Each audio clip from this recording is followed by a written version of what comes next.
So friends, कुछ अर्से पहले मेरे कोलीग्स ऑफिस के अंदर बातें कर रहे थे इन्वेस्टमेंट से रिलेटेड। अच्छा, मैं खुद इस तरह की बातों में जब कुछ कुछ थर्ड पार्टी कोई लोग बात कर रहे हो ना इस तरह की, तो मैं उसमें कभी भी इंटरफेयर नहीं करता।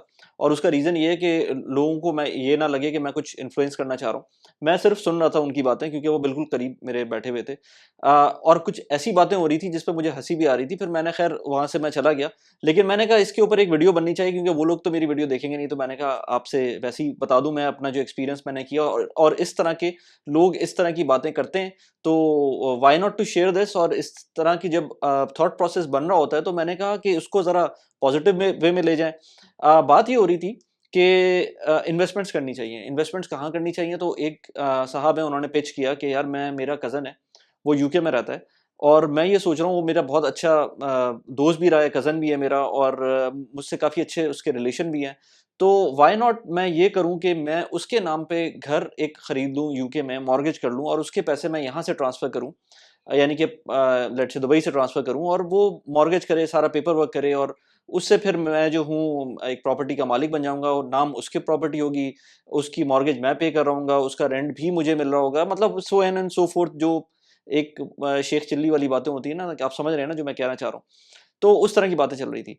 तो एनीवेज़, ये तो एक मज़ाक की बात होगी, लेकिन मैंने कहा कि इस बारे में बहुत सारे लोग सीरियस सोच रहे होते हैं, तो मैंने कहा इसके बारे में थोड़ी-सी बात की जाए। वो ये सोच रहे थे कि बेसिकली अपने किसी भी फैमिली मेंबर से बात करते हैं कि वो उनको थोड़ा-सा फ़ेवर दें, और इस तरह करें कि कुछ पैसे वो यहाँ से ट्रांसफ़र करेंगे। Let's say 1.5 lakh 2 lakh pound की कोई प्रॉपर्टी होती है, 2 लाख पाउंड की कोई प्रॉपर्टी होती है, उसको खरीदेंगे। अब ज़ाहिर-सी बात है, 2 लाख पाउंड की प्रॉपर्टी लंदन जैसी जगह पर तो मिलेगी नहीं आपको, प्रोबेबली वो मैनचेस्टर, ब्रैडफोर्ड या सबर्ब्स के अंदर लंदन में मिलेगी, या इस तरह की जगह जहाँ पर अब पता नहीं 2 लाख पाउंड की भी मिलती है कि नहीं मिलती है, लेकिन एनीवेज़ मतलब अच्छी जगह पे तो नहीं मिलेगी। तो वो सोच रहे थे कि 2 लाख पाउंड की प्रॉपर्टी लें, उसके ऊपर आरओआई उनको वो दे वर अस्यूमिंग कि जो है ना उनको आरओआई 6% 7% मिल जाएगा।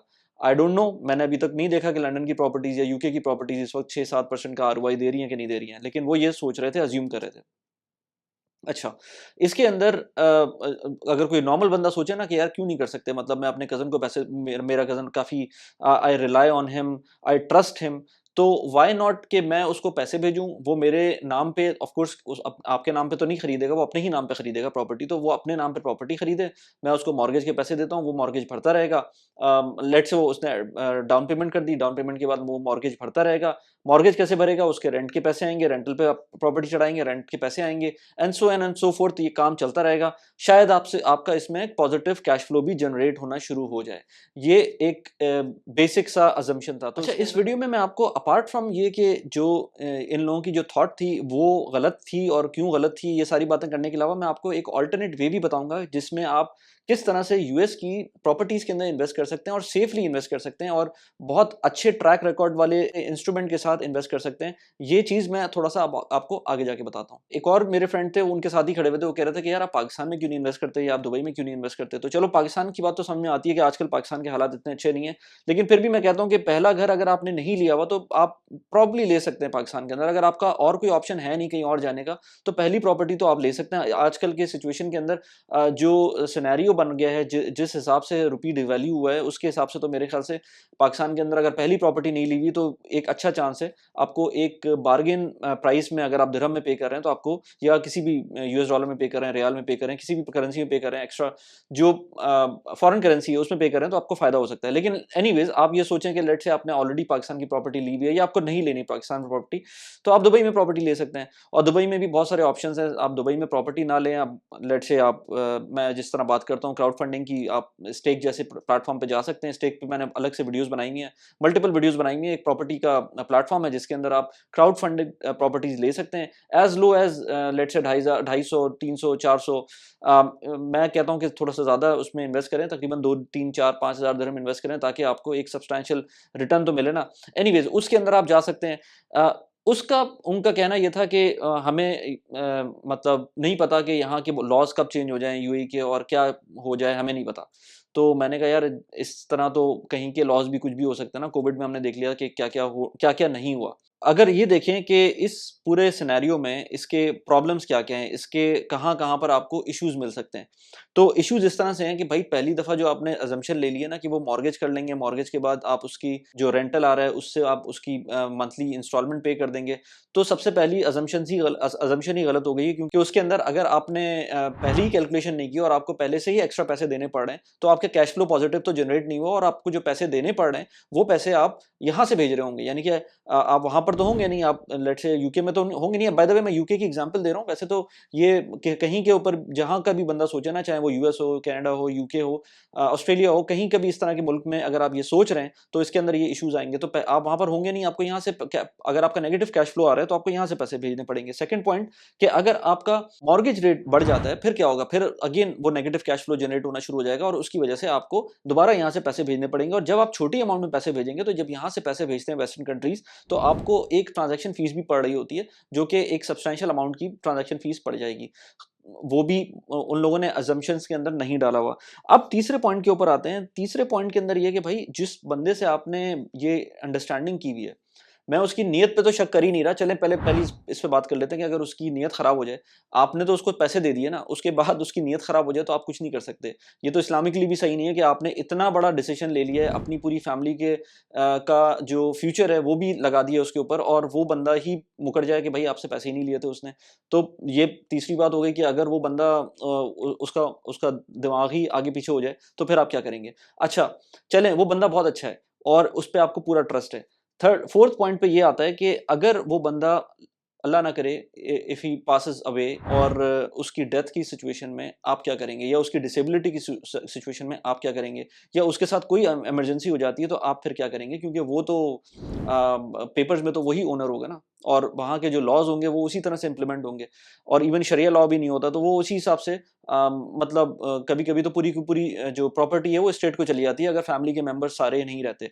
तो आपके तो पूरा, अगर लेट से 5 साल डाउन द लाइन आप देखें और आपके साथ ये इस तरह का इंसिडेंट हो जाता है, तो फिर क्या करेंगे? एक और पॉइंट ये है कि फिफ्थ पॉइंट के, लेट से अगर वो बंदा पहली प्रॉपर्टी उस वो ले रहा है और को नहीं पता, लेट से, और आपके बिहाफ के ऊपर उसने मॉर्गेज कर ली, तो पहली प्रॉपर्टी के ऊपर बहुत सारी कंट्रीज के अंदर टैक्स एग्जाम्पशंस होती हैं।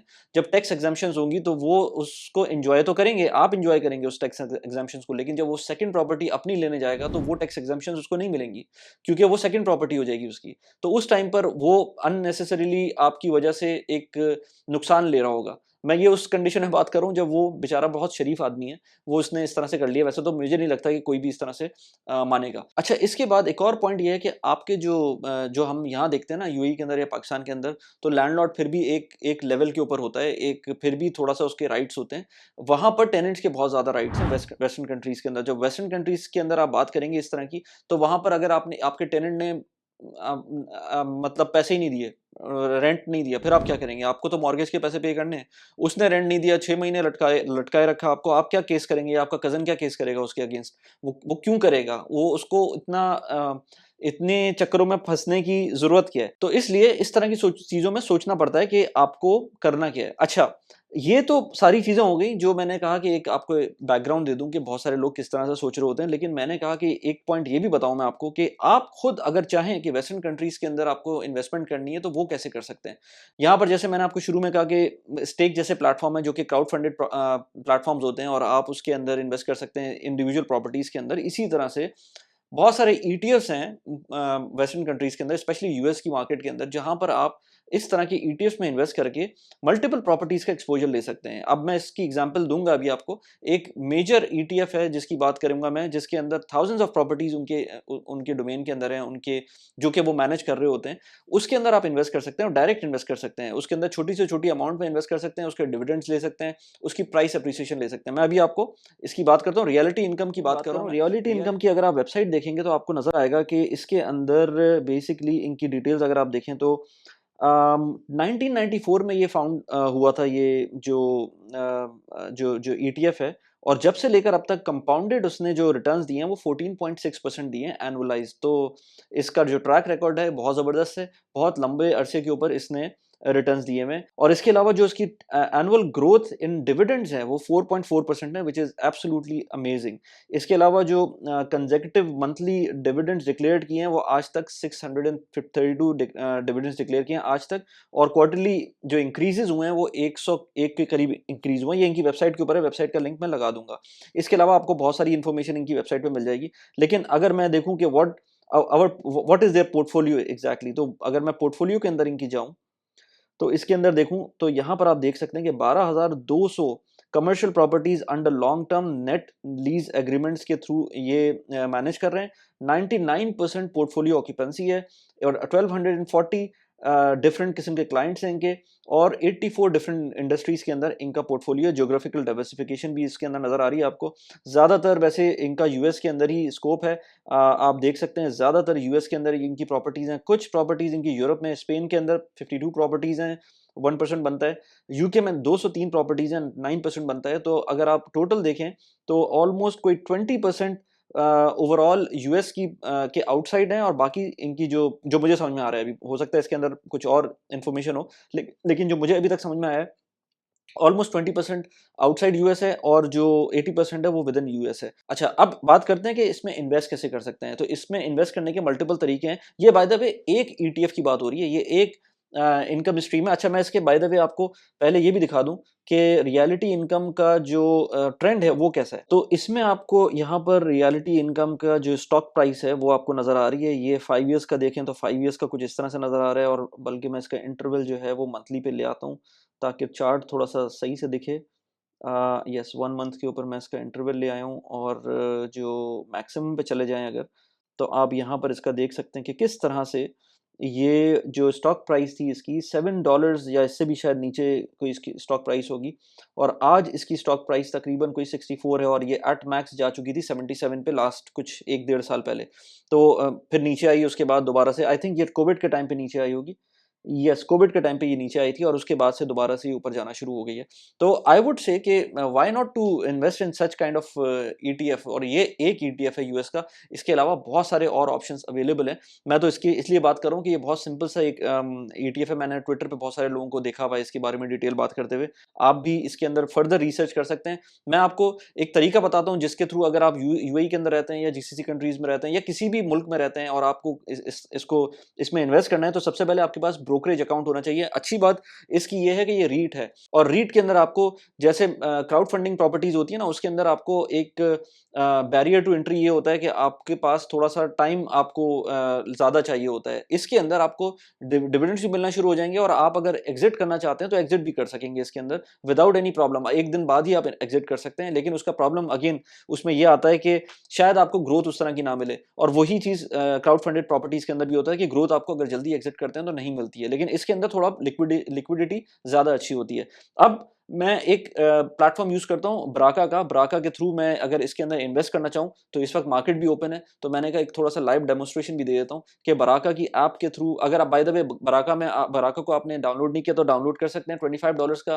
आपको रेफरल बोनस मिलेगा अगर मेरे लिंक को यूज करते हुए या मेरे कोड को यूज करते हुए आप उसके अंदर अकाउंट खोलेंगे, तो $25 का आपको रेफरल बोनस भी मिलेगा। मैं मल्टीपल स्टॉक्स में जो इन्वेस्ट करता हूँ वो 2-3 ऐप्स है मेरे पास जिसके थ्रू मैं इन्वेस्ट करता हूँ। मैं सबके रिव्यूज लेके आता रहता हूँ इस चैनल के ऊपर।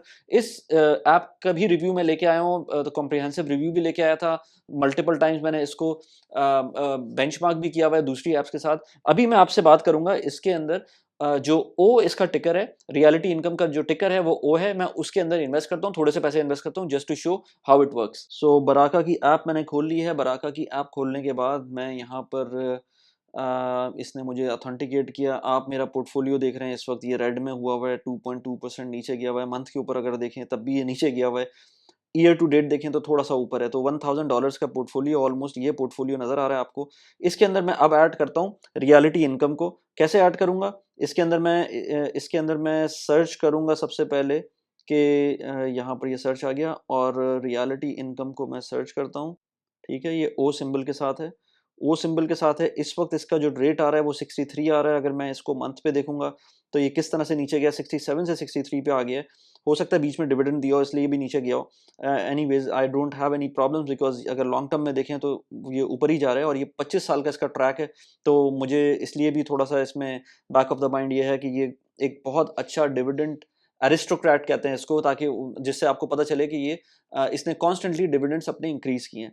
अच्छा, इसके अंदर मैं अभी इसके अंदर इन्वेस्ट करता हूँ, मैं जाता हूँ इन्वेस्ट के अंदर, थोड़े से पैसे डालता हूँ जस्ट टू शो यू कि किस तरह से होता है। अच्छा, ब्राका की ऐप या कोई भी और ऐप हो जिसके अंदर आप अगर यूएस के स्टॉक्स में इन्वेस्ट करें तो आपको यहाँ पर फ्रैक्शन शेयर्स भी आप ले सकते हैं। मैं इसके अंदर $30 इन्वेस्ट करूंगा, क्योंकि इसके अंदर मेरे पास $35 ही अवेलेबल हैं, और इसके अंदर मैं टाइम टू टाइम थोड़े बहुत पैसे डालता रहता हूँ। वैसे मेरे पास दूसरा एक प्लेटफॉर्म भी है जिसके थ्रू भी मैं इन्वेस्ट करता हूँ। इसको मैंने अभी कुछ दिनों पहले, 1-2 महीने पहले ही टेस्ट करना स्टार्ट किया, but it is a good app और बहुत स्टेबल ऐप है, और इसके अंदर बहुत सारे ऐसे फीचर्स हैं जो मैंने पिछली वीडियोज़ में डिस्कस भी किए हुए हैं। अच्छा, $30 मैंने ऐड किए, कन्फर्म किया, बाइंग रियलिटी इनकम।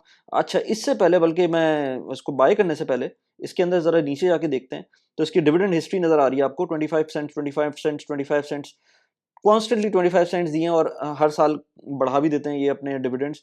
ये क्वार्टरली डिविडेंड्स नज़र आ रहे हैं आपको, और ये अर्निंग्स पर शेयर नज़र आ रहा है इसका, इंस्टीट्यूशनलाइज नज़र आ रहा है, नेगेटिव आउटलुक इसकी नज़र आ रही है कि कितनी है, ये एक परसेप्शन होता है इसका।